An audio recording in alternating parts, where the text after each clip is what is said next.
Olá pessoal, professor Alexandrino Lobão, mais um grupo de questões do Instituto Federal do Piauí, Técnico Integrado, ano 2020, questão de número 55, diz o seguinte: em uma fábrica, a produção de determinada peça para bicicleta tem custo fixo de R$ 12, mais um custo variável de R$ 1,50 por unidade produzida.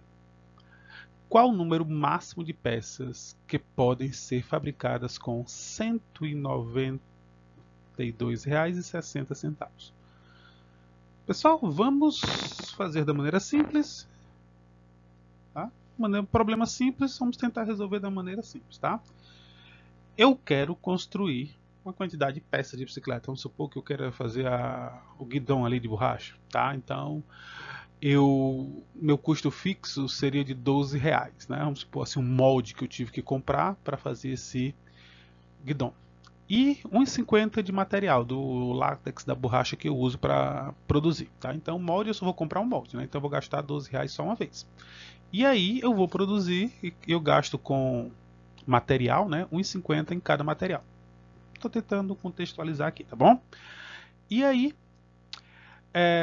se eu tenho R$ 192,60, eu consigo fazer quantas peças? Bem, sem viajar muito em sistema, porque aqui o sistema não, aliás, em função, porque eu poderia classificar isso aqui como um problema de função, mas vamos tentar resolver como um problema corriqueiro mesmo, tá?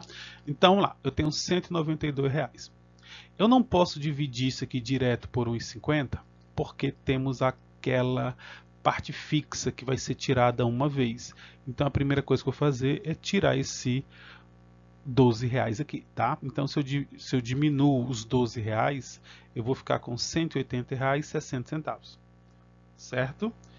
Então eu tinha 192,60, tirei esses R$ 12, que eles só entram uma vez. Então realmente o que eu tenho para dividir as peças, né? O 1,5 é R$ 180,50. Então eu vou pegar isso aqui e dividir por 1,50. Divisão de números com vírgula, você iguala as casas, já estão iguais, e esquece a vírgula, tá? Então a minha divisão será de 18.060 dividido por 150. Só que eu poderia muito bem cancelar esse zerinho aqui com esse zero aqui, tá? Para não fazer tantas contas. Então a minha divisão vai ser 1.806 por 15. Logicamente, estamos vendo que começa com 1, né? Uma vez 15 é 15, para 18 sobram 3, baixo 0. 30 dividido por 5 vai dar 2. 2 vezes 15, 30, para 30, 0, baixo 6.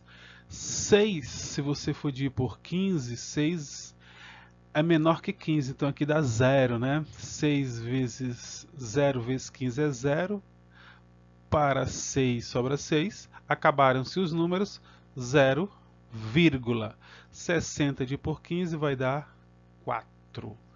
Então eu consigo produzir 102,4 peças. Eu não consigo produzir 121 peças, eu consigo produzir só 120 peças. Resposta certa, letra B, tá? Não dá para construir 121 peças, dá 120, tá? Vai sobrar um dinheirinho, mas só dá para construir 120 peças. Ok, pessoal?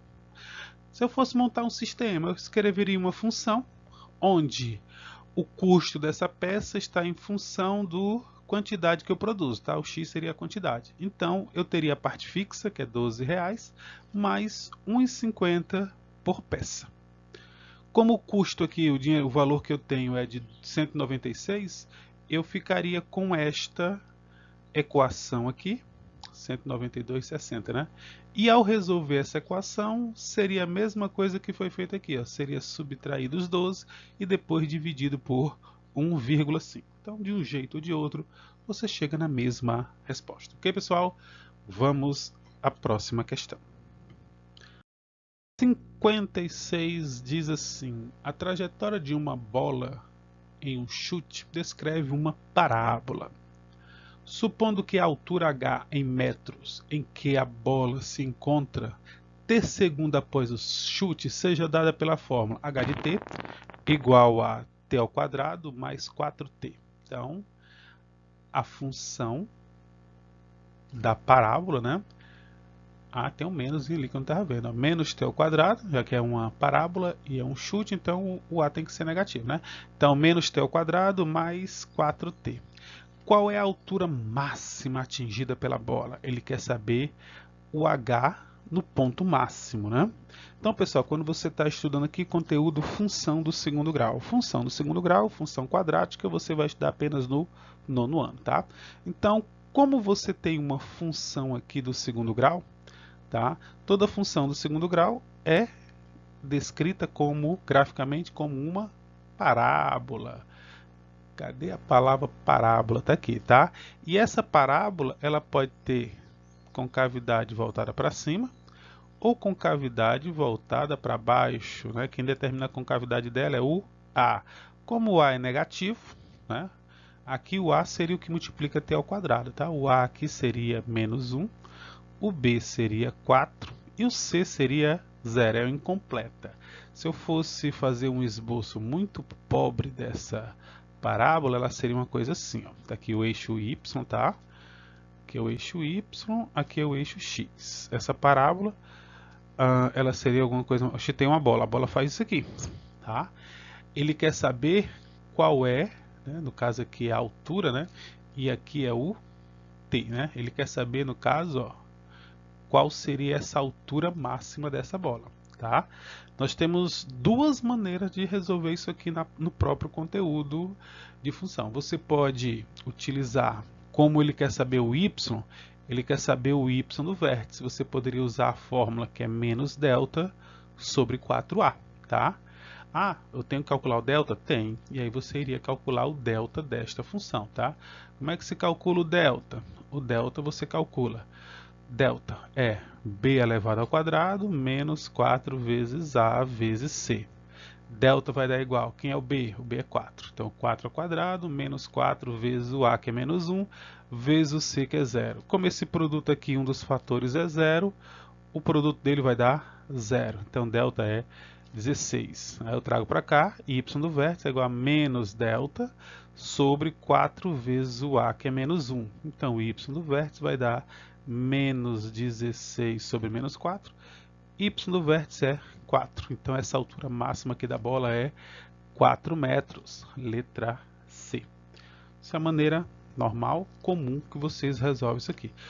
O segundo método é você descobrir quanto tempo ela leva para chegar nesse ponto mais alto. Você vai calcular inicialmente o t do vértice, né? No caso seria o x do vértice. Aí como é que eu calculo o x do vértice? O x do vértice é menos b sobre 2a. O ponto mais alto, né, está meio no meio, né? Então, por isso que é sobre 2a. Menos b, que é 4, sobre 2 vezes o a, que é menos 1. Então, x do vértice daria menos 4 sobre menos 2, que isso vai me dar que o x do vértice é 2. Ou seja, ela vai levar 2 segundos para chegar no ponto mais alto. Mas não quero saber quanto tempo, eu quero saber qual é a altura. Então, você vai calcular o h de 2. Você troca o t por 2. Ficaria menos 2 ao quadrado mais 4 vezes 2. Isso aqui daria menos 4 mais 8, que vai me dar o 4 do mesmo jeito, tá? Então, você tem pela fórmula do y do vértice, direto, ou você faz primeiro x e substitui o valor de x, né, no caso aí t, na função. Ok, pessoal? Vamos ao próximo. Vamos lá, pessoal. Questão 57 diz assim: sabe-se que a função f de x definida por f de x igual a x ao quadrado menos 3px mais 9 para x pertencente aos reais tem imagem mínima igual a 0. Com base nessa informação, qual o valor positivo de p? Então, pessoal, ele está dizendo que quando eu construir o gráfico dessa função, eu vou fazer um esboço aqui bem simplificado, tá? Eixo x, eixo y. Ele está me dizendo que quando eu fizer a parábola, essa parábola vai ter imagem mínima igual a 0. O que significa isso? que no eixo y, né, considerando o eixo y, o menor valor que ela vai ter vai ser 0. Então essa parábola vai ser alguma coisa mais ou menos assim. O menor valor que ela vai assumir vai ser 0. Então ela vai estar daqui para cima. Ela vai estar do 0 para cima. Como está vendo aqui, ó, o A é positivo, ela tem concavidade voltada para cima, tá? E o menor valor que o y vai assumir vai ser 0.